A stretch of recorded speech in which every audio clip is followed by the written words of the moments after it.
Hi, everybody, and welcome to the Thriving LDS Singles podcast. We're so happy to have you here. I am Kay and my co-host Kim. Hi, Kim. Hello. Hi. And so many of the people on our Facebook group want to talk about dating. Dating is such a big issue. And even though we say that's not what we're about being thriving singles, of course, dating and relationships are a big part of our lives. So how do you know whether you're ready to date or not? Because after however you've lost your partner through death or divorce, there has to be a time and a period where you need to get over that experience. Yeah. Personally, I recommend at least a year. I think that's good. Yeah. After my divorce, though, I would say I went on a date after a couple of years, and it was really clear I wasn't ready to start dating. So yeah, that's right. So everybody's different. Everybody's different, but I do worry when I see people dating sort of straight away. Yeah. It's like, no, you need to grieve. You need to learn how to be yourself. Yeah. So how do we know when it's time to start dating? How do we know? Okay, but I'm going to back up just because we do so on the podcast, we get a lot of views on anything talking about relationships or dating. So those are like our most popular podcasts. But on the Facebook group, we get a lot of resistance, as you know, about, hey, we're not a dating site. Don't do that. We don't want to date. So we definitely have all ends from one end of the spectrum to the other in the Facebook group. And we want to make sure and acknowledge that. So there's that piece of it where they do feel a loss of having somebody around or a partner or something, but they may not. But that doesn't mean you're ready to go date just because. No, that's right. Just because you're, especially to me, one of the big danger things is when you're feeling lonely and thinking that dating and a partner will solve that. I actually think the other way around. I think you're not ready to date until you actually feel happy in your own skin. I totally agree with that. I think that's a really good point just because we're feeling lonely, it doesn't mean, we need to go find somebody to fill that gap. No. Yeah. And we've seen stories, sad stories of people who, married too soon. Yeah. Yeah. And so we're trying to prevent that, everybody. Yeah, for sure. So we don't want that. I wonder if there's a difference in the dating, whether you've lost your partner through death or whether you're divorced. I wonder if there's a difference. We know if you've always been single, that, the dating is very big on your scene. And I've got some lovely stories of people who are, really looking when they've never married. But if you've been divorced compared to if you've been widowed, I suspect there might be a difference in that too. For sure. Yeah, I'm sure there's lots of difference. And this, the things we're going to talk about came from an article. It's called Subtle Clues You're Not at All Ready for a Relationship. So and some of these aren't so subtle, but at least I don't think so. Yes. Kim was reading it to me earlier and was like, no, you're not ready. Anyway, let's start with number one.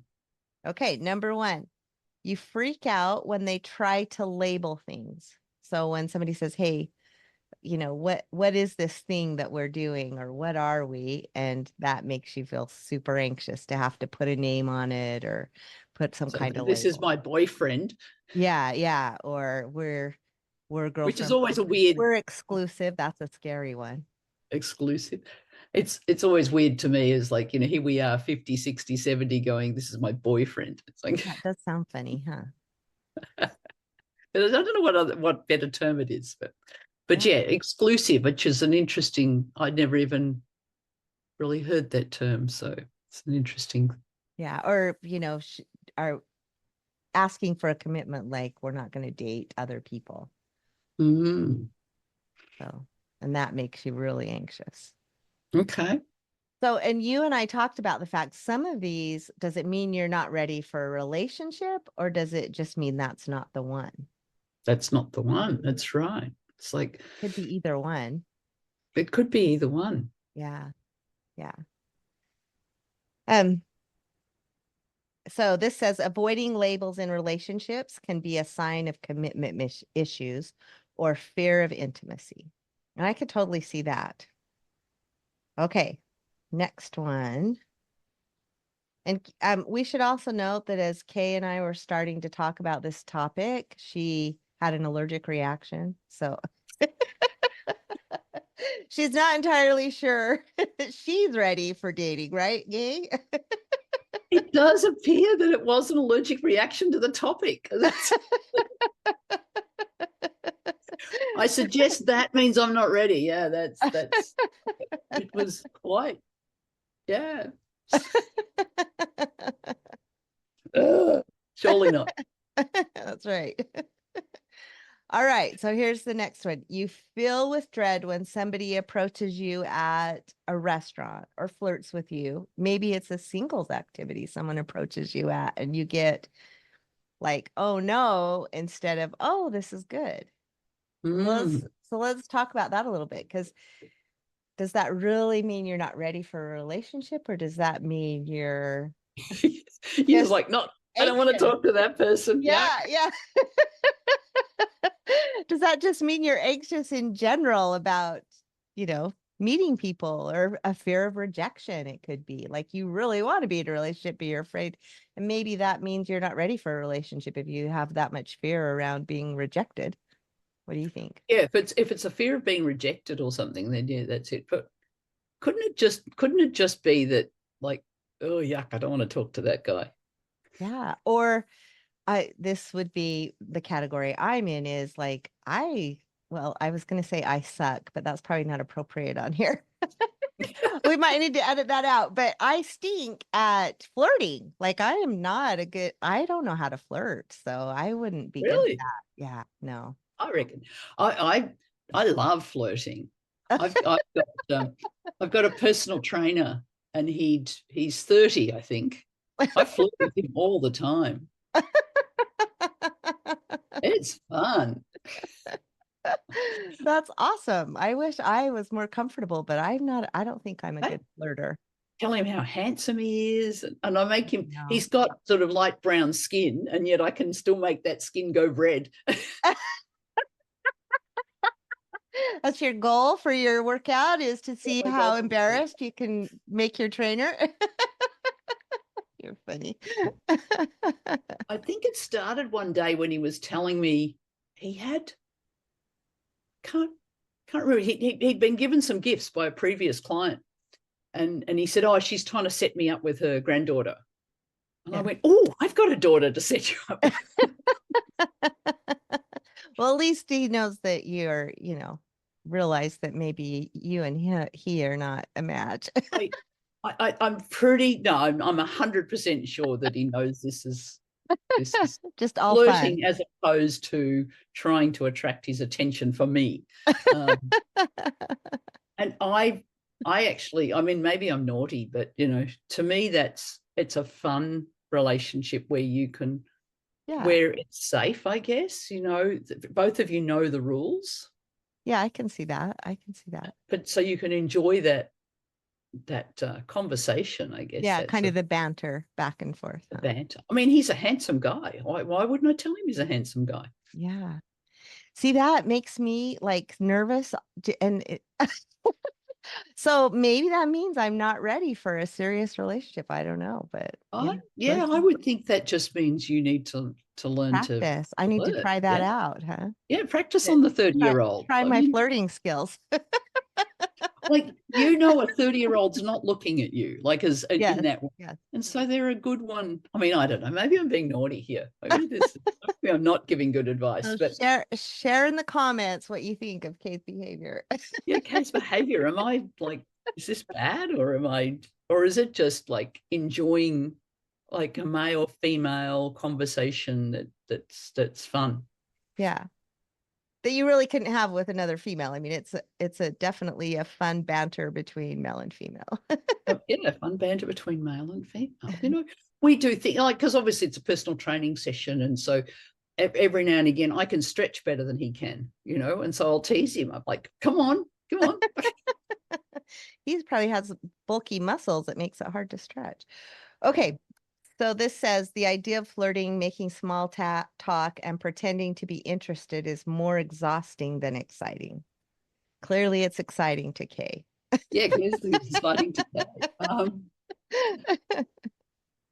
Yeah, if that's, I don't know. Again, to me, is that mean you're not ready for a relationship, or just means you're holding yourself back from human interaction? Like, is that? Yeah.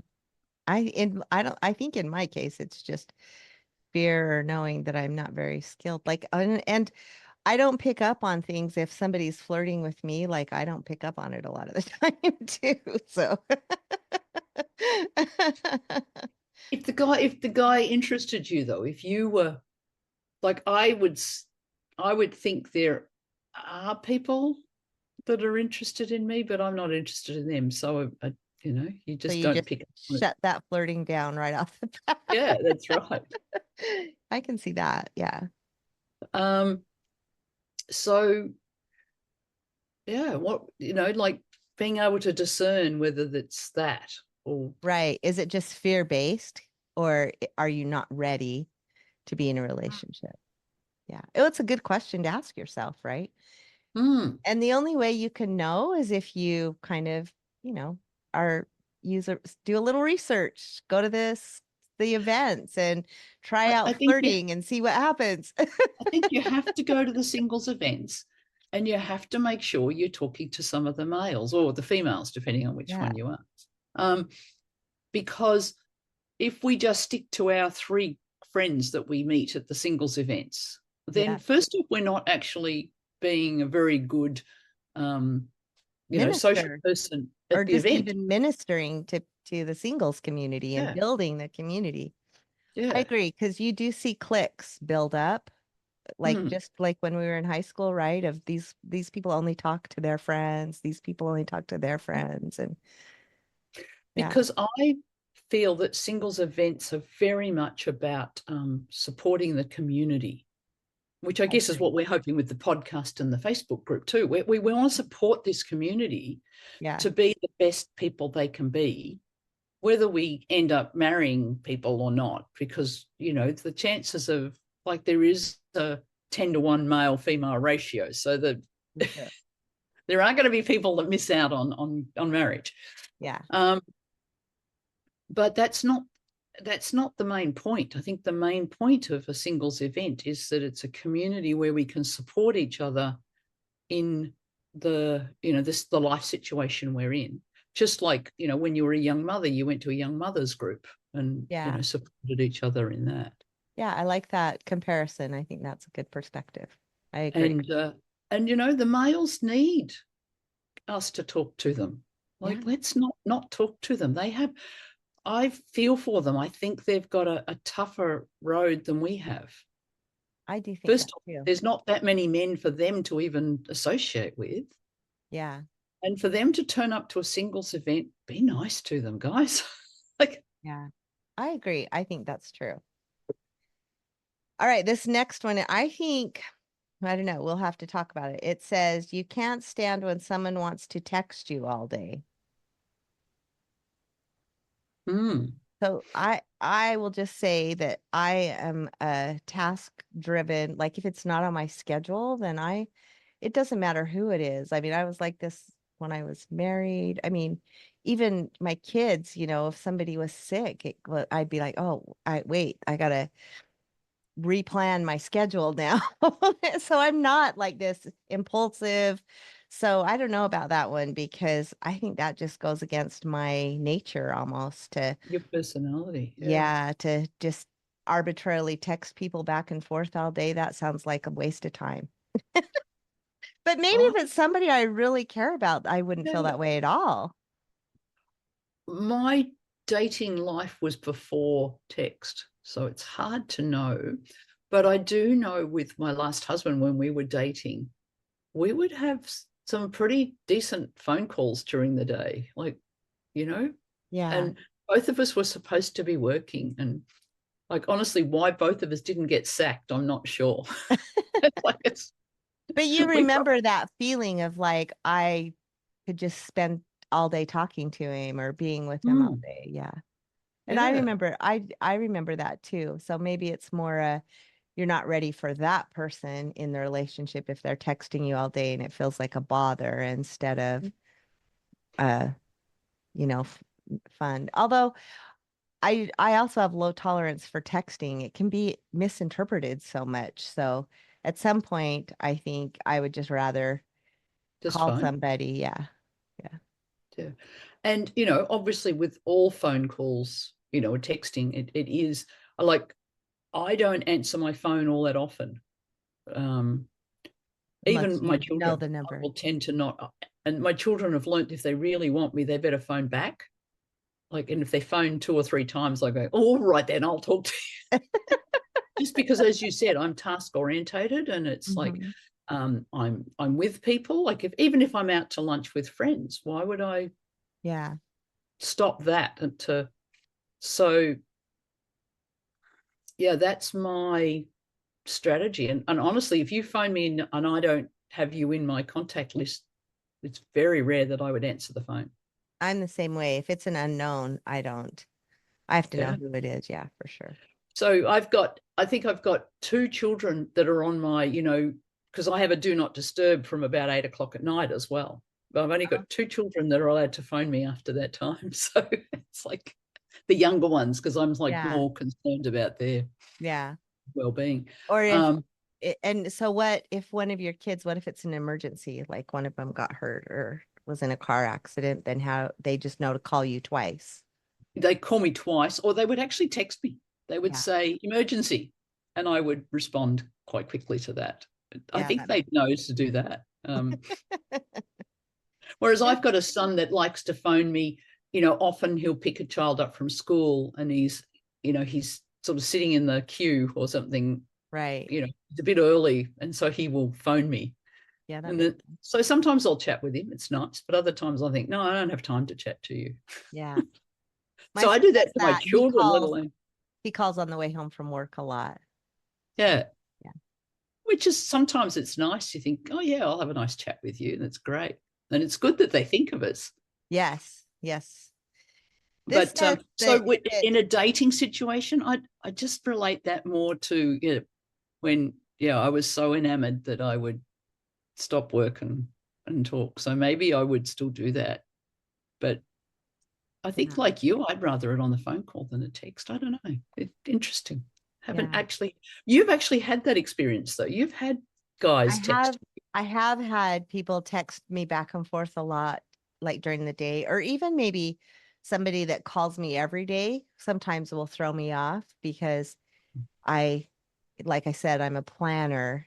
And so, you know, but it does depend on the person but this says kind of the additional test is if it feels like an obligation rather than something enjoyable. So I guess that's the rest of the story. If it's starting to feel like an obligation, then either that's not the right person or you're really not ready to be in a serious relationship. I'd suggest it's just not the right person, because the right person makes you feel quite like, oh, yes, I want to talk to them. Yeah, you want to be with them all the time. Yeah. Um, okay, this one I kind of relate to, so we might need to coach me on this one, Kay. You feel exhausted at the thought of dating. It's a lot of work. Just to like have casual conversations until you get to know somebody and deciding like if, do you have like if you had 2 or 3 guys that reached out to you, do you have casual conversations with that many people every day? That's a lot of time you could be being productive. So maybe that means I'm not ready for something serious, or I don't know what that means. I'm too focused on productivity. What? I need a more No, that's efficient right. way to date. It's for someone who's saying that they want a relationship Mhm. and then saying, yeah, well, I don't have time. I'd rather do my work. I know It's like, it does send a signal, right? yeah. Um, I think there's another element to it though. It's more about like kind of getting sucked in, almost like when you start looking at social media and then you get sucked into scrolling and 2 hours later and you haven't done anything. Well, sometimes getting on a dating app can be, and chatting with people, or, swiping through things, can kind of have that same addiction kind of feeling. And it's like, that's really not productive. I mean, it really isn't like a healthy thing to get pulled into that. So I think you do have to kind of set some boundaries and think about it. Think about what it is you're doing. And I don't know, what's your thought? Yeah, I tried a dating app once. I like went on it, and it just seemed to be so full of scammers. I like, I forget it and do this. This is awful. Yeah. And yet one of I my would I would say they have done there are still scammers, but they have done a better job of filtering those out now. I think they're yeah, there getting, might be a couple of until the years. AI bots get better, and then it'll be bad again. It'll be back. But like, I've got a friend at the moment, and she's getting married next week, I think, to a guy that she met online on a dating app. And yeah, she's very excited about this That's upcoming awesome. marriage. And Australia is a very small market of LDS, and so it is hard to find people, and our cities are so far apart. Yeah. That it's not like you're gonna, like you've got sort of 3 or 4 big cities around you that you can go to singles events at the different cities. Yes, It's true. just like, no, they're 1,000 miles apart, so it's you have to, it's not like you can just go to an event for the night. Yeah. So the dating apps seem to be one of the things that people are doing. Yeah. But yeah, it's getting caught into, but I think it probably does you need to put some rules around it, because Yeah. I know that feeling of getting caught in scrolling on Facebook. I was just like, 2 hours you can Yeah. make to here Yeah. on nothing. Yeah. Well, So this says dating is supposed to be fun, but if it feels like a second job, that might be a concern. So, instead of looking forward to meeting someone new, you feel drained before you've even started.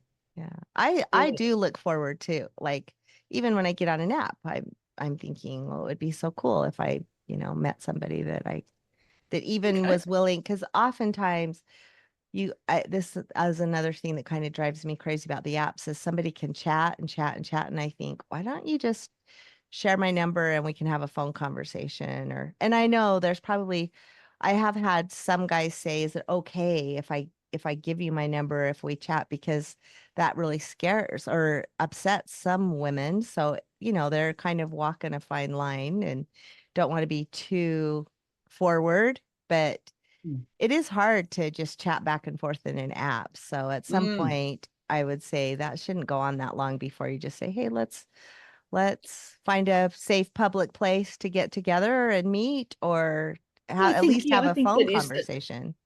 But there's a natural progression, isn't there? Text a few times, Yeah. decide, yes, this person's worth it, then do the phone call.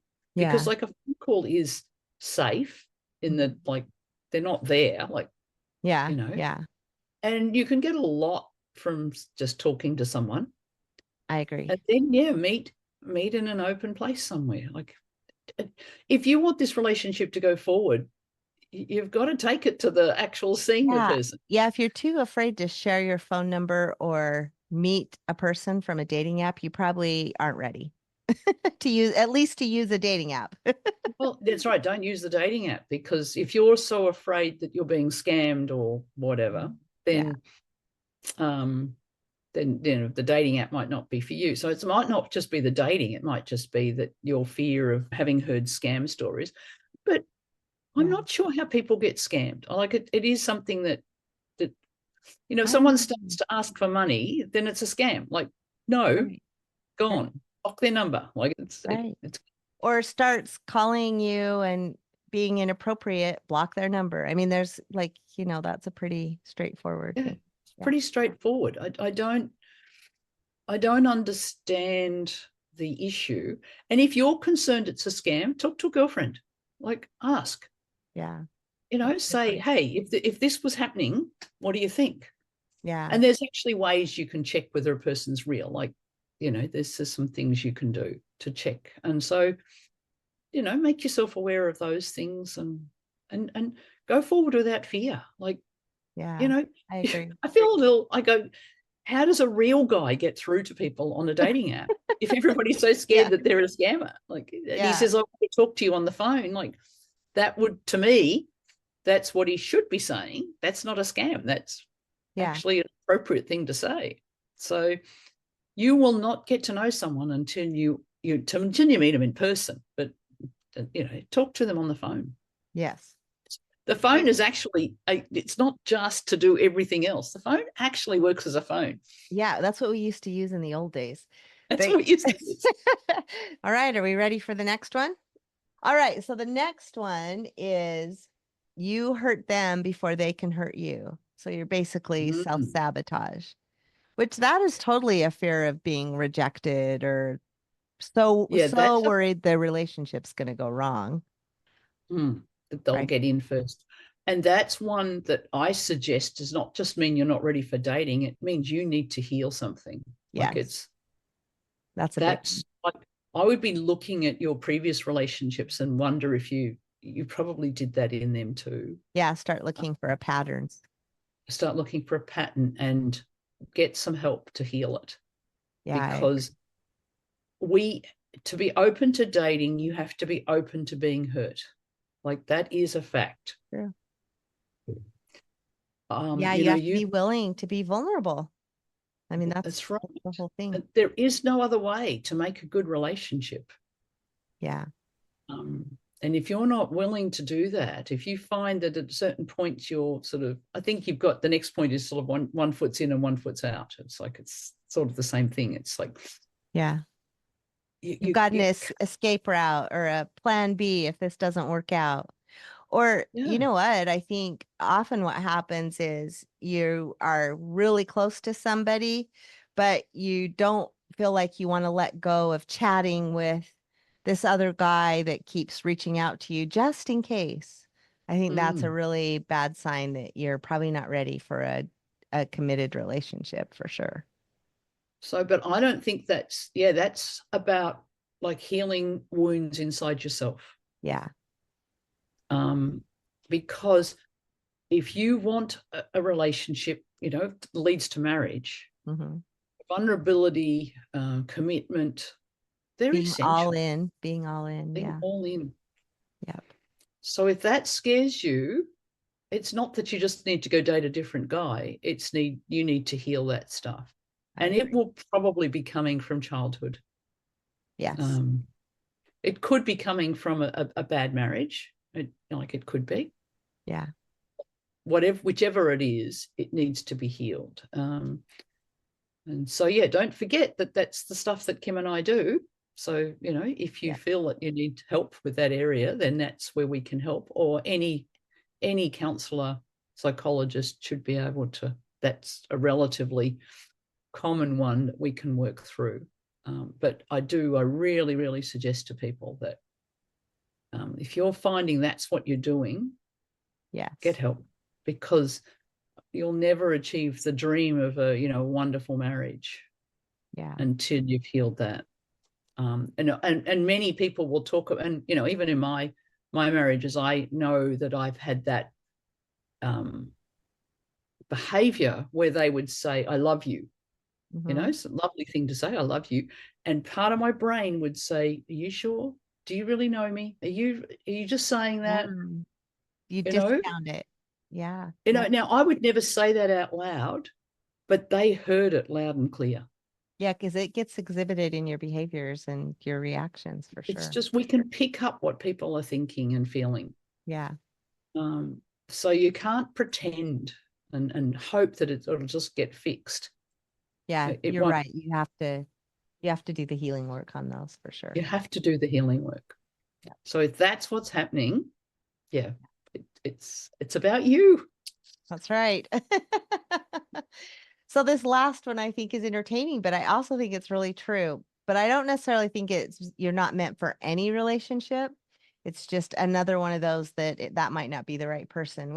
And the way they word it's funny. It says you get the ick factor on just like normal human behavior. So like the way they hold their fork really bugs you, or little things like that, and you're like, oh, that just grosses me out, or that, the ick factor of just normal human things that we all have. If that creeps you out, then that's probably not the right person for you. That's probably not the right person. Or you need to look at your expectations, because guess what? The person you want to marry is not perfect.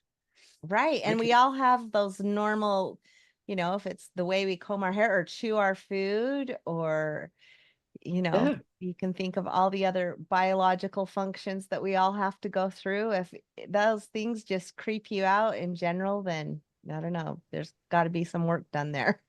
you got to do some work done. Because you don't want We to make have somebody feel like they're not allowed to be human around you. That's right. They can't, like, everybody has messy hair when they wake up in the morning. Everybody, coughs and sneezes. I mean, it's Yeah. just like, come on, guys, you can't. Yeah. But if those things are really irritating to you, then it might not be the right person. Yeah, so maybe that just means it's not the right person. Yeah. Or are you looking for someone who's perfect? Yeah. And that really is the definition of perfect, because it's impossible to not do those things. It's impossible. I was thinking today, I so I went on a date earlier today, and we talk on the phone, periodically, but it just occurred to me when I got home, I thought, wow, I wonder if this was a really disturbing experience for him, because he can actually see it when I roll my eyes, or all those visual things that don't happen on the phone. I thought he could have been really irritated with me. And those are things I do all the time when I talk to him, but maybe he just, obviously he didn't know that I was rolling my eyes. And I'm a really visual, like I am really bad that way. I do, if I disagree with something, my facial expression will show it. So I was a little worried when I got home. Hopefully I didn't offend him in any way. I suggest he might not be the right person. Maybe we need to make our own list of, like, if you roll Well, your eyes at a lot of the stuff they say, then maybe they're not the right person. well, hopefully I didn't disagree that much, but I am at this.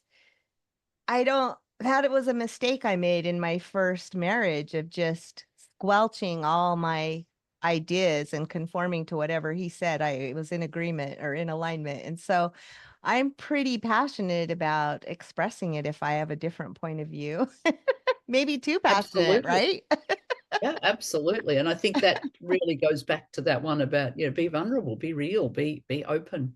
Yeah, because that's if you aren't brave enough or willing to say, "Hey, I don't agree with that," and you just kind of sidestep the issue, or don't have the discussion or don't say anything. First of all, if you don't say anything, they will assume, people just naturally assume agreement. Yeah, That's just our that's right. natural. So if you're doing that, Because I'm right, and if I say that, then you yeah, must be that too. Okay. yeah. And so they're going to like somebody that doesn't even exist if you aren't speaking up and saying what your real beliefs are and what you agree with and don't agree with. I mean, you don't have to do it in a way that makes them uncomfortable or Yeah. attacking, but you should always be true to yourself and what you believe or value. Be true to what you value. That's Yeah. really important. And so, yes, if you've offended him by rolling your eyes at everything, then maybe he's not the right guy. He's not willing to accept your opinions. Yeah, hopefully I didn't roll my eyes too many times, but I am pretty visual. So it did occur to me. I thought, wow, I wonder if that was a different experience talking to me in person instead of on the phone. Well, that's why I'm saying go from the dating app and texting to phone calls to meeting in person. Like, it's, Yeah, don't even begin to start thinking of them as partners until you've at least seen them. for sure. for sure. And be willing, and if you're too scared to meet him in person, then I would say you're probably not ready to date, or you got to figure out why you're not feeling safe or Yep. uncomfortable. Why are you not? Yeah, that's right. Why are you feeling uncomfortable? If you've talked to them on the phone, you should be feeling like they're a real person and that they're not scamming you and that they, are worth meeting. If you don't feel they're worth meeting, then something else is going on. And so I guess that's the summation of this, is like, not everything means that you're not ready to date. Some of it just means you're meeting the wrong people. Right. Some of it means you need to heal yourself. And there are things that you need to heal. And some of it is just be brave. Get out there. Go find the people. No one else is perfect. You're not perfect. They're going to have eye rollings or open mouth be yourself or whatever. And that's what dating's supposed to be about. Go and discover and go and enjoy yourself. Go and have fun. We don't have to have every single date being like, a list of like, are they all right for marriage? It's like, let it flow like it did when we were teenagers and 20s, like it, Well, that's a really good point, because I got married young and I didn't do that when I was a teenager. Like you said, you didn't. But my takeaway is I'm going to do a little research on practicing my flirting skills. We'll see how that goes. I don't plan to report back. Maybe just to you, Kay, but just report back to me. I'm trying to think what flirting is. Just like a fun conversation, like like it's just a I know. I get that. I can see how that would just be fun to banter back and forth with somebody, but that's just not my comfort zone for whatever reason. But I'm going to find out why. I'm going to practice. I'm going to go research that. Like, we don't have to be the 1850s type, flirting with a fan and we're like, we don't have to do that. And just because you're flirting with somebody doesn't mean you want to marry him. So no, you got to keep that in mind. It's just enjoy the process. Enjoy the process. This is called dating for a reason. Like we go out with people to have fun, and eventually there'll be somebody that we click with. So don't take it all so seriously, everybody. Like, go and enjoy it. It's that's what the young adults are doing. They just date different people and they go to different places and have different experiences. Dates will take you on a hike that you haven't been on, or they'll take you to a movie that you might not have thought about going, or go and experience all of these different things, and have conversations about stuff. And I like it. It doesn't have to all be, are you a suitable partner for me? Because there is that thing called intentional dating, where maybe that's more the case, but I think it's okay to just learn how to have some fun and relax and enjoy the process too. I'm not sure. Like, do we have to intentionally date? I don't know. As a young adult, like I was quite young, like 16 maybe, and I was dating a guy. Because my backstory is I joined the church when I was 16, but I joined into an institute ward, and it wasn't until I was being baptized. So I'd been in the ward nearly a year by the time I was baptized, and so no one had realized how young I was. Oh, right. And so by the time I'd been there, I'd made lots of friends and I was having a great time, really. And they went, oh, you should really be in the family wards. But the family wards was a long distance and I didn't know anybody and there was no way I was going to get there. And so they went, oh, you can just stay in this ward. It's all right. So I just stayed in the institute ward, which of course meant I dated the guys that were at university. And we're only talking about, 19 to 21. Like, it wasn't like I was dating old people. Yeah, right. But compared to a 16-year-old, I guess they were old. And I know one time it really shook me when a guy, we dated a couple of times, not very often, and he said, I've prayed about you and you're not the right person. I was like, whoa. I could have told you that. Like, you could have just asked me. Just I'm 16. I'm not ready for marriage. Whereas, of course, as a return missionary, he was dating intentionally. He was out to find a wife. Right. So why are you dating me? I'm 16. Yeah. I'm not legally old enough to get married. Like, maybe not legally old enough to be dating a 21-year-old. I don't know. That's funny. But that's a good definition of intentional dating, is a return missionary. Return missionary. And so that was fine. He did the right thing. He dated me 2 times, whatever it was, and then prayed about it, decided I wasn't the right person. It's like we've parted. Dodge that bullet. Oh dear. So but I think at this age, let's make friends. Like, our even if we do find someone to marry, they should be our best friend. That's who they should be. I agree. So, we're not looking to have children. We're not looking to, start a life together. We're not looking for all of those things at the beginning. This is about friendship. This is about spending the life together now. Yeah. So become friends. Find out if your goals are the same. And the only way to do that is actually date. Yeah, and be authentic. Be yourself. Be authentic. Share what you're hoping, what the rest of your life looks like. Yeah. Share your values. You have to, I love it. Hopefully that helps everybody a little bit in their, what's wrong with me type thing about dating. Yeah, it gives people something to think about. Let us know your thoughts about, any of these points. We would love to hear your comments. Yeah. We especially want to know if Kay's behavior is inappropriate when she flirts with her trainer. Do I want to know that? Oh, okay. Well, it doesn't mean you have to act on it. We have free agency, Kay. It's a good trainer. All right. So everybody, it was lovely having you here with us. Thank you. And thank you, Kim. And we will talk to you again next week. Bye. Good. Bye.